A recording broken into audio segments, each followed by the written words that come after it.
County Commissioner we county ya Kisii Tomanjere habarayibe chikanisa bwigone kiombe kelia gia Solidarity Foundation sieliburiria muungano Gender Forum niko bwigo banyareko bakuria iranga ngamba chiko bakugendera bagusira na kurwania esegiyo yechisegi chikenga oroboti orwaso bwikirano nigo twaringanire na Brighton Makori.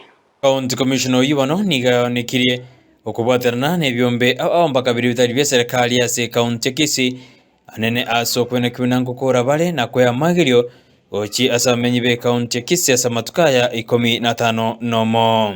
As a county, we have agreed on a few issues as part of our build-up activities. We have come up with sensitization initiatives, and there's also a lot of initiatives by the CSOs within the county. We have lined up a series of meetings across the county, and this will involve also medical checkups. We are going out to check on wellness issues. We are going out to check on mental issues. We are going out to encourage people to go out on HIV testing. These are areas that have been neglected, and this is why sometimes again the statistics are such that you are able to realize that the level of HIV infection kind of has gone up.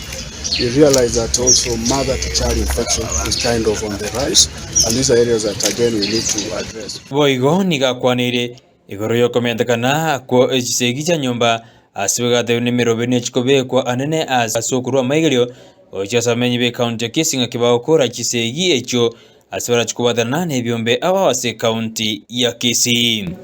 We also want to put focus on the issue of gender-based violence, which is also prevalent in the county.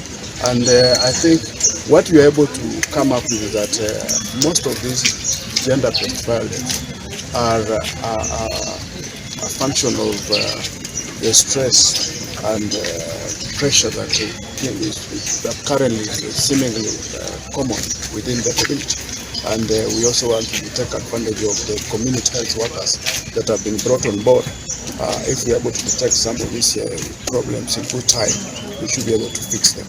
Boigo niganyarire igakubule banyanyimbo ase county Kisii ekwene kwina kwene kibale buna gender based violence desk ngwene kiwere sichobi siabo areas where we may not have been having gender based violence desks. We want to encourage the county police commander to ensure that they initiate this kind of accommodation, and that will be assisting opening up for victims of gender based violence, and they'll be able to come up and report some of these cases. Asinzemo yekansa neronigo yeso kinagote abuna nigendete kubaterana anebyombe ao eriko gikeli obosali amo nekisegi changa ase county ya Kisii.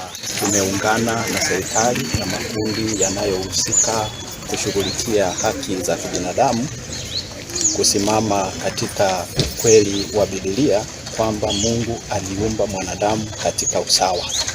Kwa hiyo tungependa kusema haiwezekani kuwepo dhuluma katika mambo ya jinsia, na tunaomba kila mtu aelewe hili. Ndio sababu tumesimama na makundi haya, na maombi yetu na mashauri yetu ni kuwa tuhakikishe hakuna dhuluma kwa mwanamke, hakuna dhuluma kwa mwanaume, hakuna dhuluma kwa mtoto na hata wasiojiweza. Kurwa sobotenni bwe county Kisii wegaba bisa kurwa sensemeini go baboririe na bateabune meroberi banyare bakobeka anene asamatuka 15 mo. As a psychosocial support officer, we work closely with KCP. I'm also a member of KCPA. KCPA is the Area Counselors and Psychological Association. So we find that the counselors and the psychologists play a big role in terms of recovery for the trauma and for the victims of gender-based violence. And we're working closely with from Kisii County Government, KCPA, another organization, and also as a Kisii County to see that we're going to eradicate gender-based violence. Nkoriboterigete seni Ndizi TV Brighton Makori.